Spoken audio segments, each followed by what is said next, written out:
नमस्कार, स्वागत है आप सभी का न्यूज इंडिया पर और आपके साथ मैं हूं आंचल कादियान। बुलेटिन की शुरुआत बड़ी अपडेट के साथ। हरियाणा दौरे पर गृह मंत्री अमित शाह, बड़ोली और सीएम सैनी ने स्वागत किया है।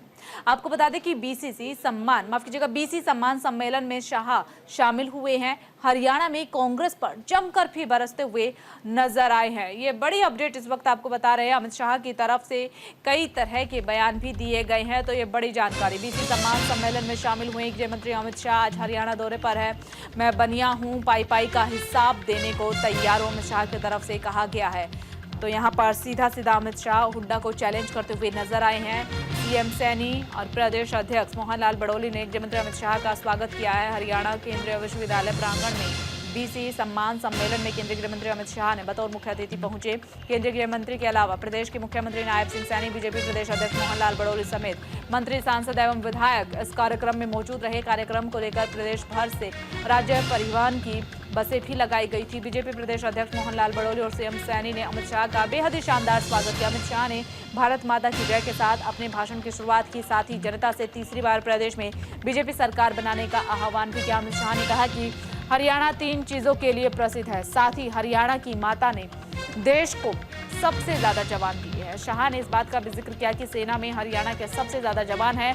हरियाणा के धाकड़ देश के लिए मेडल लाने में भी सबसे आगे है। खेल के मैदान में हरियाणा से मेडल आते हैं।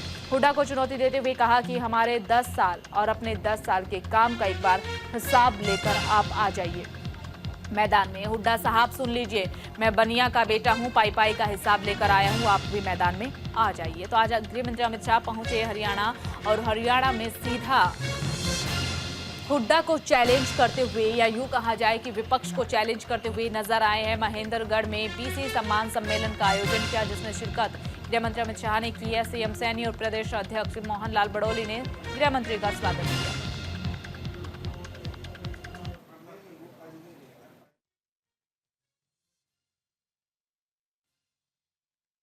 आज मैं हरियाणा में आया हूं।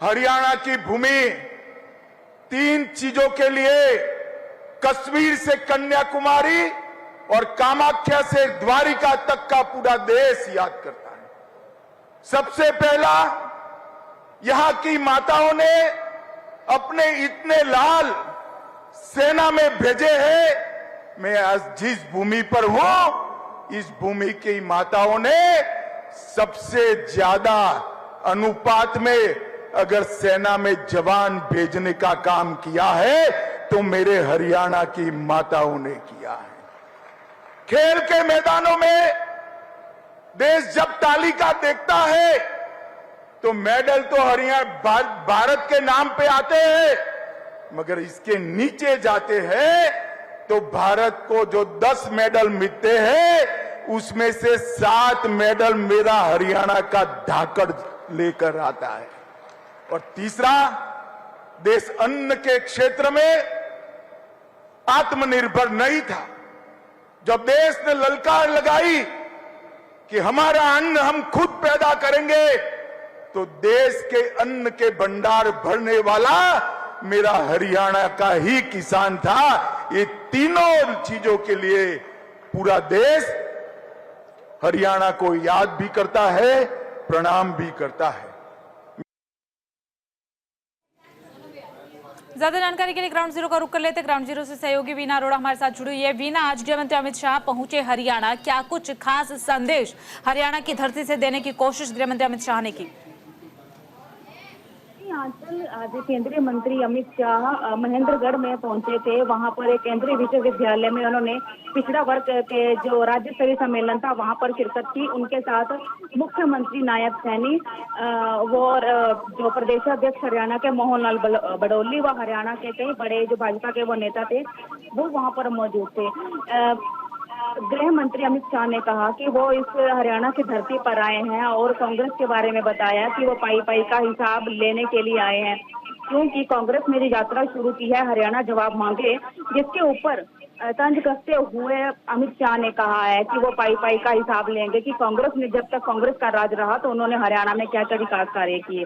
क्योंकि अगर उनका कहना था कि उन्होंने जो अभी हरियाणा का जो मुख्यमंत्री वो बनाया है वो बीसी है, क्योंकि भाजपा का काम है एक आम आदमी को भी कहां से बिठाकर एक कुर्सी पर बिठाना, ये सिर्फ भाजपा ही कर सकती है। लेकिन जो कांग्रेस है वो सिर्फ एक बाप बेटे की पार्टी तक सीमित होकर रह गई है और इनकी गुटबाजी जो आपस में चलती रहती है। अमित शाह हरियाणा में 2 महीने बाद चुनाव होने वाले हैं, उनकी तैयारियों का जायजा लेने के लिए भी यहाँ पर पहुंचे थे, क्योंकि हरियाणा में विधानसभा चुनाव को अभी कुछ 100 दिन बाकी हैं और लगभग 90 विधानसभा सीटें हैं और उनके प्रत्याशी भी तय कर लिए गए हैं। अब यहाँ पर थोड़ी देर बाद उनकी मीटिंग भी जरूर हुई थी और मीटिंग में जितने भी भाजपा के अधिकारी थे उनके साथ बातचीत भी हुई थी, क्योंकि उनका ये था कि 2024 में जो आने वाली सरकार कर रही है। बैठक में कौन कौन शामिल हुए और एजेंडा क्या था बैठक का? नुकसान देखना पड़ रहा था, जिसके चलते कहीं ना कहीं भाजपा को परेशानियों का सामना जरूर करना पड़ रहा है। क्योंकि अभी जो हम बात करें हरियाणा प्रदेश में तो भाजपा की जो हवा है थोड़ी सी खराब है, लेकिन जिस तरह से कांग्रेस सक्रिय होती हुई नजर आ रही है, आज दीपेंद्र हुड्डा ने हरियाणा जवाब मांगे ये अपने पद यात्रा शुरू की है और उसकी शुरुआत कांग्रेस ने यमुनानगर से की है। तो इसके चलते जो केंद्र जो है उन्होंने कहा है कि वो जिस तरह से कांग्रेस जवाब मांग रही है और जो गृह मंत्री अमित शाह है वो भी भूपेंद्र सिंह हुड्डा से कह रहे हैं कि वो पाई पाई का हिसाब लेंगे कि जिस तरह से हरियाणा में कार्य है उसके पास उनका क्या जवाब है।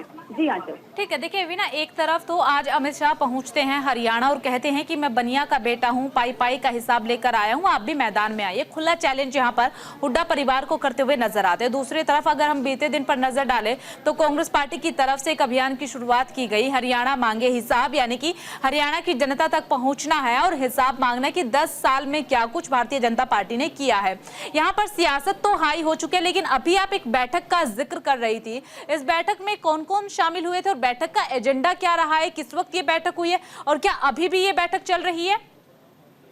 जी हाँ, क्योंकि थोड़ी देर पहले जो कार्यकर्ताओं का सम्मेलन चल रहा था उसके बाद जो अमित शाह हैं जो कुछ मंत्री वहां पर मौजूद थे कैबिनेट के।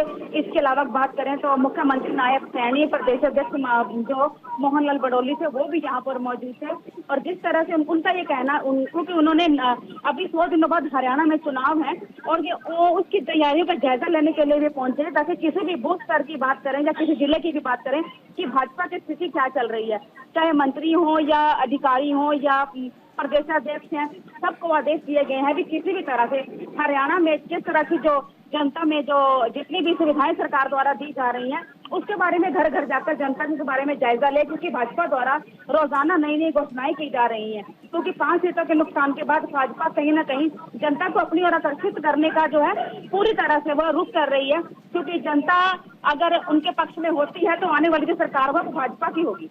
जी हाँ, ठीक है। देखिए वीना, जैसा कि आपने खुद भी अभी कहा कि 5 सीटों का नुकसान लोकसभा चुनाव में जिस तरीके से बीजेपी को हुआ उसके बाद काफी ज्यादा एक्टिव भारतीय जनता पार्टी नजर आ रही है।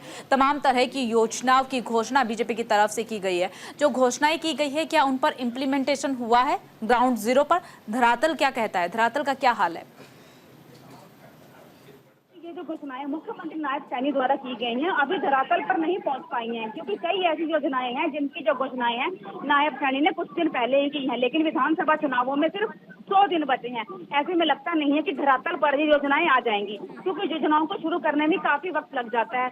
और अगर हम बात करें तो लोगों का ये कहना होता है कि एक जुमला जो है सरकार द्वारा छोड़ दिया जाता है, उस जुमले के चलते ही सरकार को बनाया जाता है। लेकिन उम्मीद नहीं है, क्योंकि 100 दिन बाकी हैं और घोषणाएं अभी की जा रही हैं। अगर घोषणाओं में टाइम लगता है तो ऐसे में कहीं ना कहीं अगर ये घोषणाएं पहले की होती तो कहीं ना कहीं ये धरातल पर मौजूद होती। लेकिन 2 महीने पहले अगर कोई घोषणाएं हो रही है तो उनका धरातल पर आना कहीं ना कहीं मुश्किल हो सकता है, जिसका नुकसान जो हो सकता है विधानसभा चुनावों में भाजपा को एक बार फिर से देखना पड़ेगा। चलिए ठीक है वीना, बहुत बहुत शुक्रिया आपका तमाम जानकारी साझा करने के लिए। प्रदेश के मुख्यमंत्री नायब सिंह सैनी आगामी 11 अगस्त को पलवल में एक महिला कॉलेज का शिलान्यास करेंगे। ये जानकारी श्री सीताराम महाराज सेवा ट्रस्ट के अध्यक्ष कंवर हरेंद्र पाल सिंह राणा ने प्रेस कॉन्फ्रेंस करके दी है। हरेंद्र पाल सिंह राणा ने जानकारी देते हुए बताया कि सीताराम महाराज सेवा ट्रस्ट की अपनी 5 एकड़ की जमीन है, जिस पर पलवल की महिलाओं की उच्च शिक्षा के लिए जरूरत को ध्यान में रखते हुए महिला कॉलेज बनाया जा रहा है, जिसका नाम महारानी पद्मावती गर्ल्स कॉलेज रखा जाएगा। आगामी 11 अगस्त को प्रदेश के मुख्यमंत्री यानी कि नायब सिंह सैनी महाराणा प्रताप भवन के साथ जमीन पर महारानी पद्मावती गर्ल्स कॉलेज की आधारशिला रखेंगे।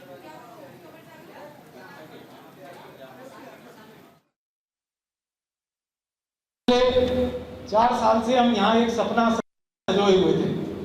सब लोग हम आपस में चर्चा करते थे कि हम पलवल के अंदर एक लड़कियों का कॉलेज बनाना चाहते हैं, और ये लड़कियों के कॉलेज की जो आवश्यकता है उसके बारे में आपको बताना चाहता हूँ। हमारे पलवल जिले में जितने भी सरकारी स्कूल हैं या प्राइवेट स्कूल हैं, उनसे लगभग 32,000-35,000 बच्चे और बच्चियाँ 12वीं करते हैं। और हमारे पलवल जिले में कॉलेज की जो सीटें हैं, चाहे वो प्राइवेट कॉलेज में चाहे सरकारी कॉलेज में, वो लगभग 16-17 हज़ार के करीब बैठती हैं। तो लगभग ये समझते हैं हम 18,000-20,000 के करीब बच्चे और बच्चियां ऐसी हैं जिनको यहाँ पर दाखिला नहीं मिल पाता। जो संपन्न परिवार हैं वो अपने बेटे बेटियों को फरीदाबाद, दिल्ली, मथुरा, आगरा या बड़े और यूनिवर्सिटीज में भेज देते हैं, परंतु कुछ ऐसे परिवार भी हो सकते हैं जिनके फाइनेंशियल कॉन्स्टेंट्स हैं या सामाजिक दृष्टि से वह अपनी बेटियों को फरीदाबाद या किसी दूसरे शहर में। शराब कारोबारी दीप मल्होत्रा के ठिकानों पर रेड। सुबह 6 बजे से कई ठिकानों पर ईडी की रेड जारी है। बड़ी अपडेट इस वक्त आपको बता रहे हैं। शिरोमणि अकाली दल से रह चुके हैं विधायक, फरीदकोट से विधायक रह चुके हैं दीप मल्होत्रा, जिनके कई ठिकानों पर आज सुबह 6 बजे से ही ईडी की रेड जारी है। शराब कारोबारी दीप मल्होत्रा के फरीदकोट स्थित कई ठिकानों पर ईडी आज सुबह से ही रेड कर रही है। सुबह 6 बजे से कई ठिकानों पर दबिश देकर के जांच की जा रही है। बता दें कि शराब कारोबारी दीप मल्होत्रा शिरोमणि अकाली दल के फरीदकोट से विधायक भी रह चुके हैं, और यहां उनके आवास समेत डंप और अन्य ठिकानों पर भी छापेमारी लगातार सुबह से ही जारी है। इससे पहले भी दीप मल्होत्रा के ठिकानों पर कई बार केंद्रीय एजेंसियां जांच कर चुकी है। ईडी की ये जांच फिलहाल अभी भी जारी बताई जा रही है। हालांकि दीप मल्होत्रा यहाँ नहीं रहते हैं, यहाँ सिर्फ उनके कर्मचारी ही काम करते हैं। हालांकि दीप मल्होत्रा यहाँ पर नहीं रहते हैं। ये बड़ी अपडेट इस वक्त आपको बता रहे हैं फरीदकोट पंजाब से कि ईडी का शिकंजा कसता हुआ नजर आ रहा है दीप मल्होत्रा पर।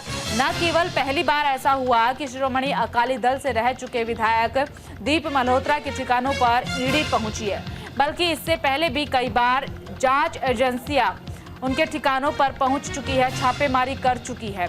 यानी कि शिकंजा पहले भी कसता रहा और फिर एक बार से दीप मल्होत्रा पर शिकंजा जांच एजेंसियों का कसा हुआ है। ज्यादा जानकारी के लिए ग्राउंड जीरो का रुख कर लेते हैं। ग्राउंड जीरो से सहयोगी गीतांशु सेजवाल हमारे साथ जुड़े हुए। गीतांशु, क्या अभी भी जांच एजेंसियां वहां पर मौजूद है, छापेमारी अभी भी जारी है? देखिए, जिस तरीके से जानकारी मिल पा रही है कि लगातार जो है जो दीप मल्होत्रा है तो बैग रहते हैं, कारोबारी भी है, तो पहले भी जो जानकारी मिल पा रही है कि काफी बार जो है केंद्रीय एजेंसियां ईडी वगैरह जो है उनके ठिकानों पर, उनकी फैक्ट्री पर, जो मालबोस की फैक्ट्री है जीरा में, वहां पर रेड कर चुकी है। और अभी भी जो है सुबह 6 बजे से करीबन रेड जारी है। अभी तक वहां पर करीबन 8 गाड़ियां जो जानकारी मिल पा रही है एजेंसियों के जो है मौजूद है, और काफी मात्रा में जो है अधिकारी वहां पर जांच करने पहुंचे हैं। जानकारी ये मिल पा रही है कि जो आसपास के गांव वाले हैं, जथेबंदियां हैं, काफी जद्दोजहद की जा रही है कि यह जो फैक्ट्री बंद की जाए, तो काफी कोशिशें भी हो चुकी हैं। तो यह पहले भी चर्चित फैक्ट्री रह चुकी है, तो यहाँ पर लगातार जो है केंद्रीय एजेंसियां रेड कर रहे हैं। फिलहाल रेड अभी भी जारी है, मगर जो ईडी है फिलहाल कोई भी पुख्ता जो है यहाँ पर दस्तावेज नहीं दिखा पाई है। जैसा कि आप कह रहे हैं कि इससे पहले भी छापेमारी कई बार हो चुकी है, जानकारी भी ऐसी मिल रही है कि इससे पहले भी छापेमारी हो चुकी है। क्या उस छापेमारी में कुछ बरामद हुआ था, और अब किस आधार पर जांच एजेंसियां पहुंची है छापेमारी करने? सुबह 6 बजे से अब तक छापेमारी जारी है। इंटरनल सोर्सेज क्या कह रहे हैं, क्या कुछ अब तक बरामद हुआ?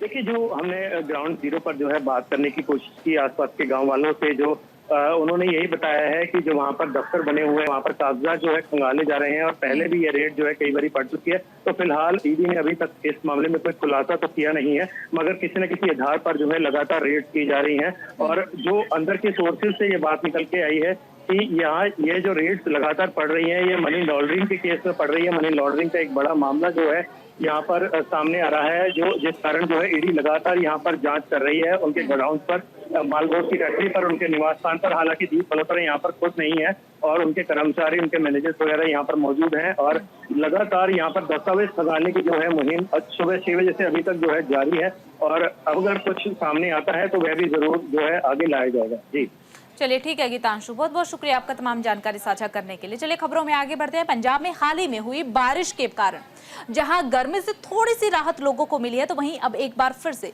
उमस भरा मौसम हो चुका है। लोगों को फिर से उमस भरी गर्मी का सामना करना पड़ रहा है। पटियाला के हल्का सनौर के विधायक हरमीत सिंह ने कई इलाकों का दौरा किया है। हल्के में जिन जगहों पर पानी भर जाता है उन सभी जगहों का निरीक्षण किया है। जायजा के दौरान ड्रेनेज विभाग के अधिकारी भी उनके साथ उपस्थित रहे हैं। आपको बता दें कि उनकी तरफ से कहा गया है कि कुछ जगहों पर ड्रेनेज सफाई का काम और पुलों को पक्का करने का काम चल रहा है, जिसे जल्द से जल्द पूरा कर लिया जाएगा। ये आश्वासन वहां की जनता को दिया गया। आगे उनकी तरफ से बताया गया कि ज्यादा बारिश न होने के कारण पानी आने की स्थिति भी नहीं है, लेकिन पंजाब सरकार और जिला प्रशासन पूरी तरह से चौकस है, हर जगह पर निगरानी बनाए हुए है। कुछ पुलियां बनने वाली सी, कुछ बन्ना पक्के होने वाले सी, ते कुछ ड्रेनिंग साफ होने वाली सी। पुलियां साफ होने वाली तो सारा जायजा लिया, सारे अफसर साहबान मारने ते ये बहुत जल्दी वाला काम शुरू हो जाना है। ते वैसे तो महाराज करे कृपा कि पानी हर बार चलता नहीं है। ते प्रबंध जिहड़े आ असीं लेट आ, पहले चोण जाब्ता लगा रहा, फिर इलैक्शन आउण करके लेट आ, पर जिन्ना भी हो सकिया सी वध तो वध कोशिश करके पानी की मार पाऊंगा। यूट्यूब यूजर शुरू करके पहला जगह बाढ़ होते हुए अगे तौली वजह सारे पिंड से कवर करते हैं लॉन्ग कंट्री कागरी लगे नाल ते ਉਹਦੇ ਵਿੱਚ ਜਿਹੜੀਆਂ ਵੀ ਛੋਟੀਆਂ ਵੱਡੀਆਂ ਟ੍ਰੇਨਾਂ ਹੈ ਸਭ ਲੱਗੇ।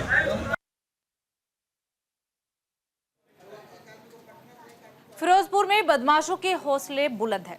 खेती करने गए किसानों को 20 से ज्यादा लोगों ने बेरहमी से पीट करके किसान को खेत में फेंक दिया। आरोपियों ने किसान का एक पैर तोड़ दिया, दूसरा पैर बुरी तरीके से कुचल दिया। मामले में पुलिस ने FIR दर्ज कर लिया, लेकिन कई दिन बीत जाने के बाद भी अभी तक एक भी आरोपी पकड़ा नहीं गया है। अस्पताल में किसान जिंदगी और मौत की लड़ाई लड़ रहा है। जानकारी के मुताबिक गांव में पट्टे पर जमीन ली थी, उसने धान लगाया था। जब किसान तरलोचन सिंह अपने खेत में खेती करने के लिए गया तो तभी आरोपी पहले से ही वहां पर बैठे किसान का इंतजार कर रहे थे और जैसे ही किसान वहां पर पहुंचा तो किसान पर जानलेवा हमला कर दिया। ਕੁੱਟਮਾਰ ਤਰਲੋਚਨ ਸਿੰਘ ਨਾਲ ਹੋਈ ਮੇਰਾ ਘਰ ਵਾਲਾ। ਕਿੱਥੇ ਗਏ ਸੀਗੇ? ਉਹ ਖੇਤਾਂ 'ਚ ਪਾਣੀ ਲਾਉਣ ਗਏ, ਠੇਕੇ ਤੇ ਪੈਲੀ ਲਈ ਆ, ਕਾਲੇ ਕੀ ਲਈ ਆ। ਕਾਲੇ ਕੇ ਹਾਂ, ਤੇ ਉੱਥੇ 15-20 ਜਾਣੇ ਮਗਰ ਚਲੇ ਗਏ। ਇਹਨਾਂ ਨੇ ਜਾ ਕੇ ਤੇ ਹਮਲਾ ਕਰ ਦਿੱਤਾ, ਕੁੱਟਮਾਰ ਕੀਤੀ, ਬਹੁਤ ਜ਼ਿਆਦੀ ਕੁੱਟਮਾਰ ਕੀਤੀ ਕਿ ਆਪਦੀ ਲੰਬਰਨਾਉ ਕਰਕੇ ਸੁੱਟ ਗਏ। ਮੁੜ ਕੇ ਸਾਨੂੰ ਕਿਸੇ ਨੇ ਲਾਗੇ ਫੋਨ ਫਾਨ ਕੀਤੇ, ਅਸੀਂ ਚਲੇ ਗਏ ਆ, ਜਾ ਕੇ ਚੁੱਕ ਕੇ ਹਸਪਤਾਲ। ਉਹ ਕੀਤਾ ਜੀ ਇਤਨਾ ਸਾਡਾ ਕੋਈ ਪਿਛਲੇ ਸਾਲ ਥੋੜਾ ਬੜਾ ਕੋਈ ਚੱਕਰ ਹੈਗਾ ਉਹਨਾਂ ਨਾਲ, ਜ਼ਮੀਨ ਦਾ ਝਗੜਾ ਮਾੜਾ ਮਾੜਾ ਚੱਲ ਸਾਡਾ ਨਿਬੜ ਗਿਆ ਉਹ, ਤੇ ਅਸੀਂ ਤਾਂ ਉਸ ਗੱਲ ਨੂੰ ਲੈਂਦੇ ਨਹੀਂ ਸੀ। ਤੇ ਹੁਣ ਉਹਨਾਂ ਨੇ ਆਪ ਵਿੱਚ ਕੋਈ ਰੰਜੇ ਰੱਖੀ ਆ ਵੀ ਉਹ ਕੰਮ ਦੀ, ਤੇ ਇਹ ਜੋ ਹੁਣ ਜ਼ਮੀਨ ਸਾਡੀ ਕਾਲੇ ਕੇ ਥਾੜ ਜਿਹੜੀ ਸਾਡੀ ਜ਼ਮੀਨ ਠੇਕੇ ਤੇ ਲਈ ਹੋਈ ਆ, ਉਹਨੂੰ ਗੇੜਾ ਮਾਰਨ ਗਿਆ, ਮੋਟਰ ਬੰਦ ਕਰਨ ਗਿਆ ਵੀ ਸ਼ਾਮੀ 9:15 9:30 ਦੇ ਟਾਈਮ। ਇਹਨਾਂ ਨੇ ਕੀਤਾ ਵੀ ਉਹ ਬੰਦੇ ਕਰਕੇ 20-25 ਬੰਦੇ ਇਕੱਠੇ ਕਰਕੇ ਉੱਥੋਂ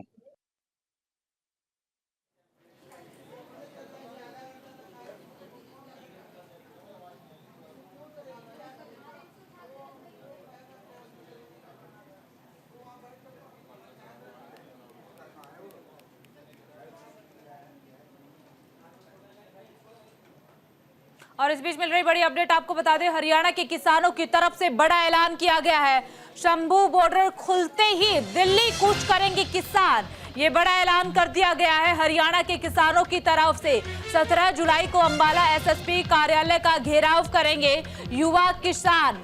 शुभकरण की मौत की जांच की मांग लगातार किसानों की तरफ से की जा रही है। किसान आंदोलन के दौरान गिरफ्तार किसानों की रिहाई की मांग के समर्थन में 17 और 18 जुलाई को हरियाणा के किसान अंबाला में पहुंचेंगे और आपको बता दें कि अंबाला में SP ऑफिस का घेराव करेंगे। किसान नेता जगजीत डल्लेवाल ने कहा है कि आंदोलन में मारे गए युवा किसान शुभकरण की मौत की जांच की जाए, साथ ही साथ जिन किसानों को हिरासत में लिया गया है उन्हें रिहा किया जाए।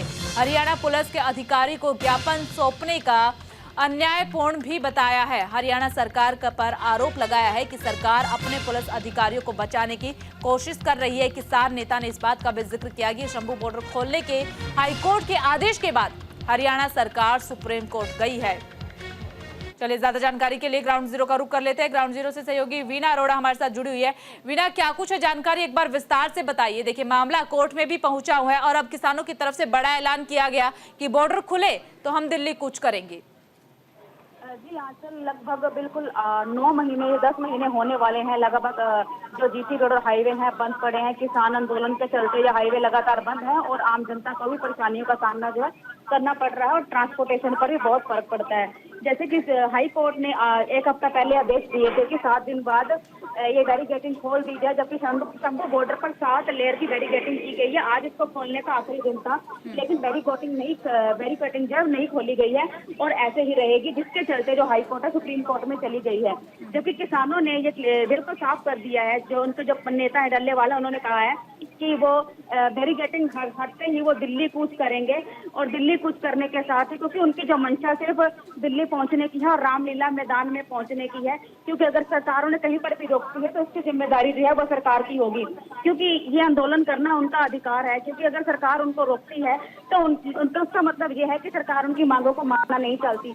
ये उनकी डिमांड नहीं है, ये उनके वादे हैं जो सरकार द्वारा किए गए हैं, जिसके चलते किसान लगातार आंदोलन करते आ रहे हैं। किसानों का ये कहना है कि जब तक इनकी मांगों को नहीं माने जाएगा तब तक किसान जो है लगातार आंदोलन करते रहेंगे। क्योंकि इनका ये कहना है कि 15 सितंबर को एक महापंचायत जींद के पास भी करेंगे और अंबाला के पास भी होगी, और हो सकता है ये महापंचायत पंजाब में भी कर सकते हैं।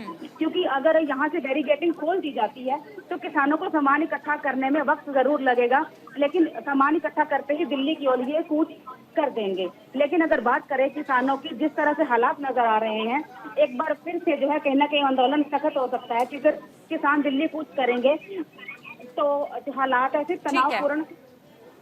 चलिए, ठीक है वीना, बहुत बहुत शुक्रिया आपका तमाम जानकारी साझा करने के लिए। और फिलहाल इस बुलेटिन में सिर्फ इतना ही। बाकी तमाम बड़ी खबरों के लिए बने रहिए न्यूज़ इंडिया के साथ।